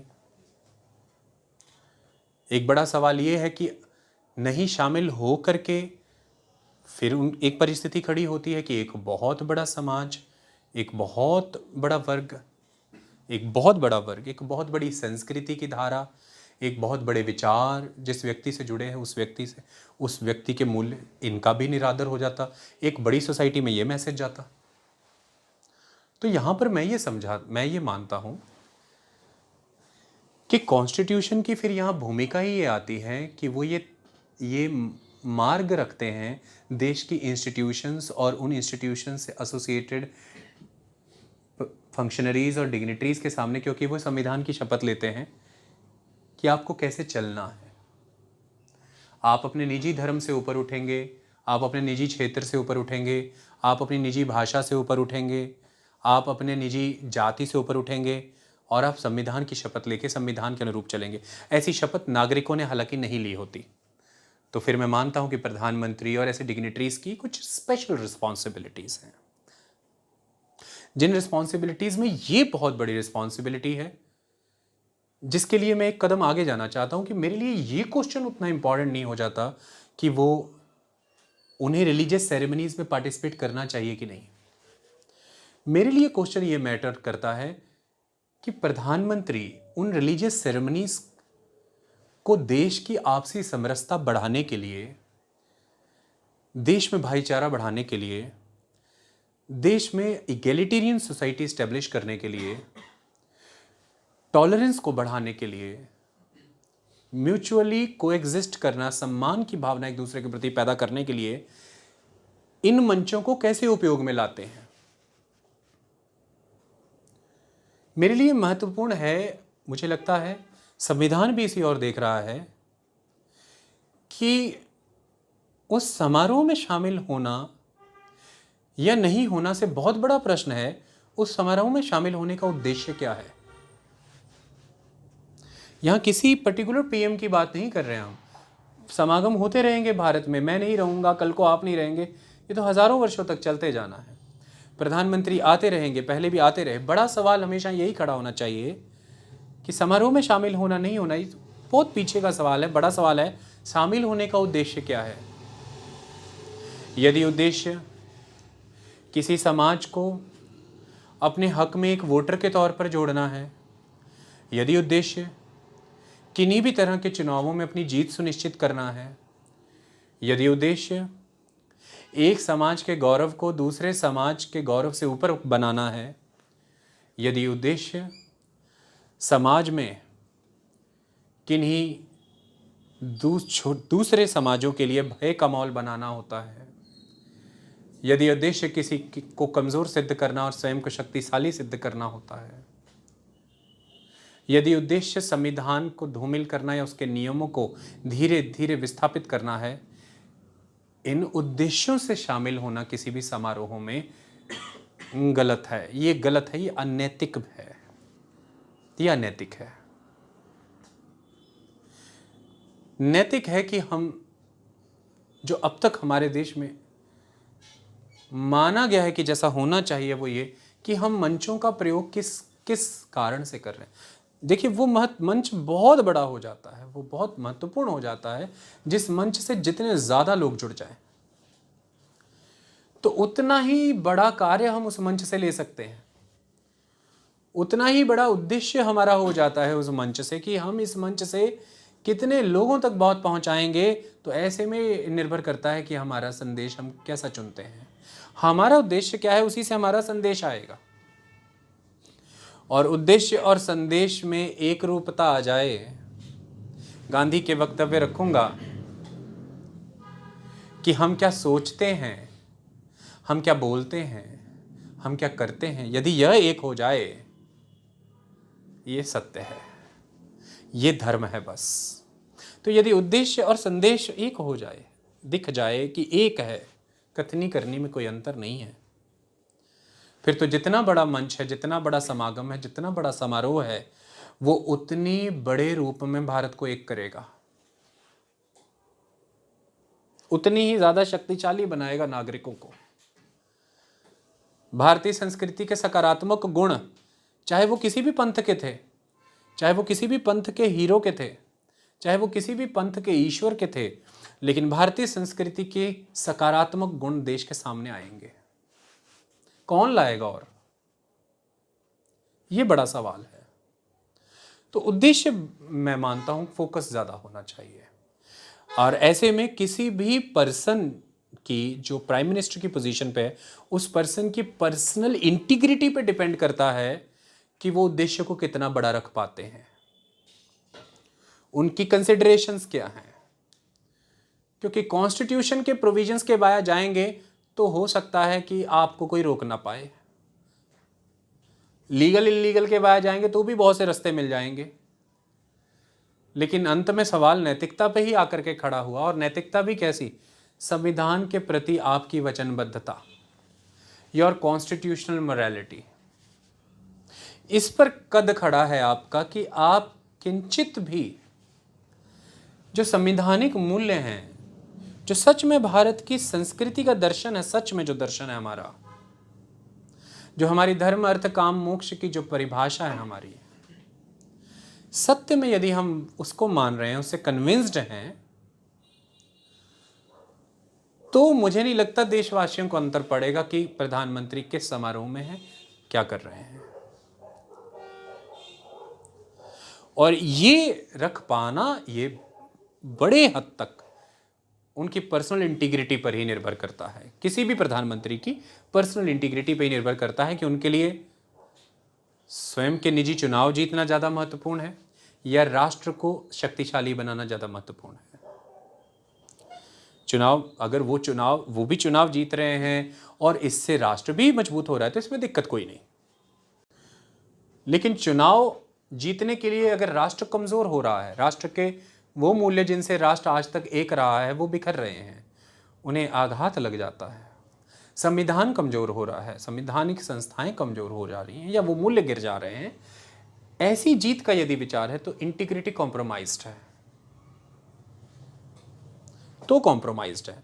लेकिन अगर इंटीग्रिटी रखते हुए आप जीत रहे हैं और समाज कमज़ोर नहीं हो रहा है, राष्ट्र के मूल्य नहीं गिर रहे हैं, संस्थाएं कमज़ोर नहीं हो रहे, आपका अधिकार है जीतने का, क्यों नहीं जीतना? फिर क्यों ना अवसर मिले जीतने का, फिर कोई क्यों ना प्रयास करे जीतने के, जीतना क्यों नहीं है? परमात्मा के असीमित रूप का ही विस्तार हमारे भीतर का आत्मन है, हम असीमित क्यों ना हो? क्या किसने रोका है? क्या हमने पर्वतों के शिखरों को लांघने का प्रयास नहीं किया? क्या हमने सागरों की गहराइयों को नापने का प्रयास नहीं किया? ये हमारे असीमित स्वरूप का ही तो एक प्रत्यक्षीकरण है, हम क्यों ना जीते? जीतना है, लेकिन जीतना किस मूल्य पर है, ये ही सवाल होना चाहिए। ये मेरा बड़ा क्वेश्चन है, मैं इस पर बात करता हूँ। ऐसे में सबसे बेहतरीन गाइडिंग लाइट, ऐसे में सबसे बेहतरीन मार्गदर्शक ना मैं हूँ ना कोई और है, कोई है ही नहीं, मेरा तो कोई वजूद ही नहीं है, संविधान है। संविधान में मूल्य दिए हैं सारे, संविधान से ऊपर बेहतर कुछ है ही नहीं। तो जो व्यक्ति प्रधानमंत्री के पद पे है, उसके हृदय की शुचिता ये तय करेगी कि समागम में शामिल होने के बाद के नतीजे क्या हैं। नतीजे राष्ट्र को कई गुना मजबूत भी कर सकते हैं, नतीजे कमजोर भी कर सकते हैं। समागम से वक्तव्य क्या है और फिर कृत्य क्या है, ये बहुत बड़ी बात है। तो इन पर हमें ध्यान केंद्रित करना चाहिए। अगर ये अनकॉन्स्टिट्यूशनल है, समागमों में शामिल होना इलीगल है, फिर तो ये दो लेक्चर बनाने की जरूरत नहीं थी। फिर तो किसी भी वक्त सुप्रीम कोर्ट इस पे कह देगा कि the prime ministers and the other dignitaries and the state can not participate into the religious ceremonies, that's all, खत्म कहानी। नहीं हो पाएगा। फिर सरकारें एक से एक आई गई हैं, कॉलेजियम सिस्टम मानना पड़ रहा है। किसने बनाया? ना संविधान में था, ना आज तक लॉ मिनिस्ट्री ने बनाया है, ना राष्ट्रपति ने। किसने बनाया है? सुप्रीम कोर्ट ने बनाया है, और सब मान रहे हैं। कैसे नहीं मान रहे? लेकिन कोर्ट ये जानता है ना, ये ऐसा नहीं है सिस्टम, इतना सरल नहीं कि आप कह दें कि कैन नॉट पार्टिसिपेट, ऐसा कैसे।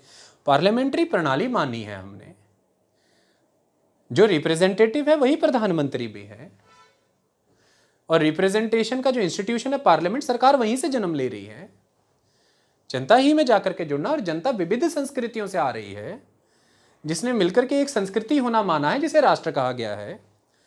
वो राष्ट्र के मूल्य संविधान में निहित हैं, और इस तरह से सबके साथ जुड़ना है। तो इंडिया के प्राइम मिनिस्टर्स सिखों के समागम में भी आते रहे हैं, लगातार आते रहे हैं। आप देखिए, गुरु नानक देव जी का जन्मदिन मनाया गया था, प्रकाश पुरब जिसे कहते हैं, तो वहाँ आए हैं।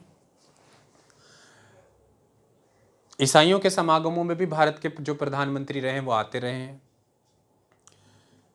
मुसलमानों के समागमों में भी आते रहे हैं, बुद्धों के, जैनों के, पारसियों के, हिंदुओं के, सभी के समागमों में आते रहे हैं। ये प्रथा रही है। जहां तक रहा मैटर की, यहां पर जब हम अयोध्या राम मंदिर की बात करते हैं, राम मंदिर और उस राम मंदिर के निर्माण, और उसके पहले वहां पर बाबरी मस्जिद का वहां होना, उसके पहले कहा जाता है वहां राम मंदिर का होना, ये जो सारा एक संघर्ष चला है, ये संघर्ष से जुड़ी बहुत सी कटु यादें हैं, बहुत सारे स्कार्स हैं जो दुखदाई हैं, देश के लिए दुखदाई हैं, किसी एक निजी व्यक्ति के लिए नहीं, देश ही के लिए दुखदाई हैं, संविधान के लिए दुखदाई हैं। एक भी जन यदि अपने घर से विस्थापित हुआ, एक भी जन की यदि मृत्यु हुई, एक भी जन यदि वंचित हुआ है अपने जीवन संस्कृति से, तो ये तो देश के लिए दुखदाई है।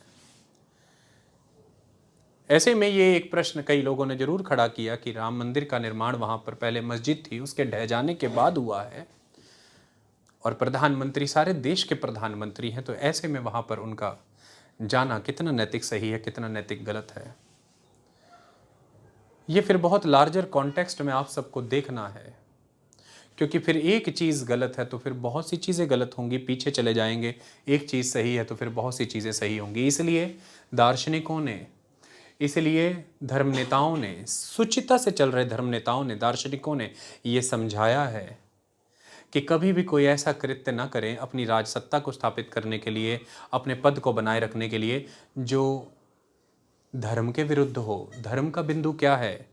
किसी की उपासना विधियों से उसे वंचित नहीं करना, किसी की उपासना विधि को ठेस ना पहुंचाना, किसी भी की उपासना विधि या धर्म से जुड़े संस्थानों को नुकसान ना पहुंचाना। ये इन टोटलिटी में ही आपको सदा पालन करना पड़ेगा मानव जीवन में। मानव जीवन का जब भी इतिहास लिखा जाएगा, ये इन टोटलिटी में पालन किया जाएगा। यदि ये जब कभी ब्रेच होगा टाइम के स्केल पे, ये टाइम के स्केल पे फिर रिपीट हो जाएगा। गुरु तेग बहादुर सिखों के गुरु हैं। बहुत से लोगों को यह गलतफहमी है कि कश्मीरी पंडित या हिंदू धर्म को बचाने या पोषित करने के लिए उन्होंने अपना त्याग दिया। मैंने कई बार क्लास में समझाया है, आज दोबारा दोहराता हूं, धर्म राइटियसनेस के लिए उन्होंने अपना बलिदान दिया।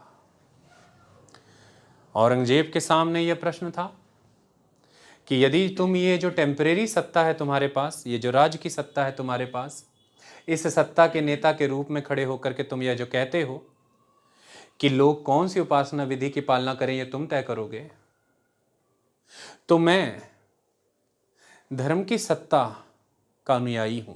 गुरुजी कहते, मैं धर्म की सत्ता का अनुयायी हूं। वो सत्ता जो ईश्वरीय सत्ता होती है, वो जो अकाल होती है, वो जो नश्वर नहीं है, वो जो शाश्वत सत्ता है, वो प्रभु की सत्ता, उस प्रभु सत्ता यानी कि उस धर्म पर यदि मैं खड़ा हूं तो मेरे पीछे जितने लोग हैं, मैं उनके अधिकारों के लिए यह कहता हूं कि प्रत्येक व्यक्ति अपनी उपासना विधि की पालना करेगा, क्योंकि धर्म तो यही है।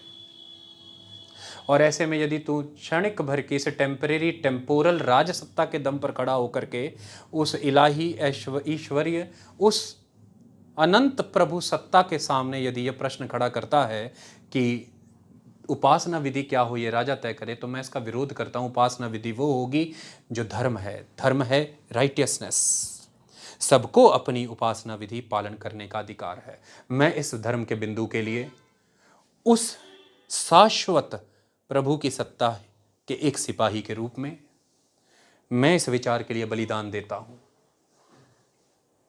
जीते जी तुम करके दिखाओ, मेरे जीते जी।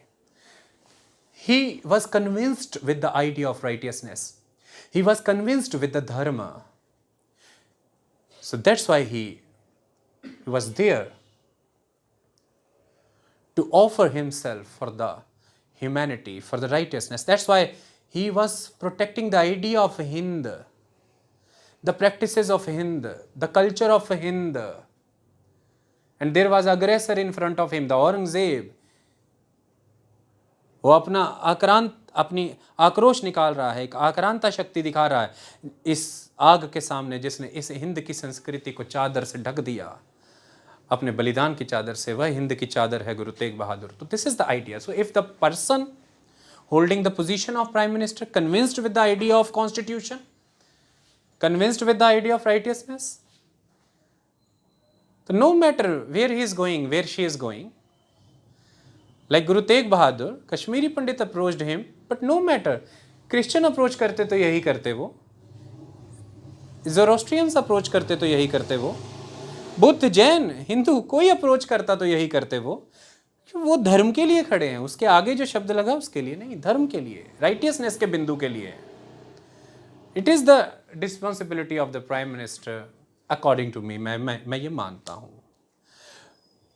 तो इस विचार पर ज्यादा विचार होना चाहिए कि संस्था की मर्यादा क्या है, संविधान की हमसे अपेक्षाएं क्या हैं, एक्सपेक्टेशंस क्या हैं, और हमारे कृत्य और वाणी और हमारे जो भी संवाद हैं वो राष्ट्र को किस ओर ले जाएंगे, इस पर ज़्यादा बहस होनी चाहिए। बाकी टेक्निकलिटीज़ मैंने सारी बता दी, प्रोसीजरल एलिमेंट मैंने सारे एक्सप्लेन कर दिए कि ये इतना प्लेन क्वेश्चन नहीं है किसी व्यक्ति के लिए भी एड्रेस करना, और वो जिससे पूछ रहे हैं आप, कोई भी प्राइम मिनिस्टर, इतना प्लेनली आंसर होने वाली चीज़ नहीं। It's very complex thing.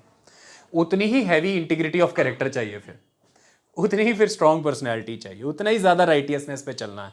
अब आप लोग तय करना कि आप लोग ऐसा समाज चाहते हो, आपको किसे मानना है। जैसा आप समाज चाहेंगे सरकारें वैसी ही बनती हैं, संविधान वैसा ही बनेगा। आप कॉम्प्रोमाइज करते रहें और कुछ व्यक्ति पालना करें, ऐसा होता नहीं कभी।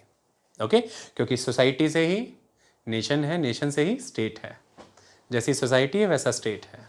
Okay, thank you so much, enjoy.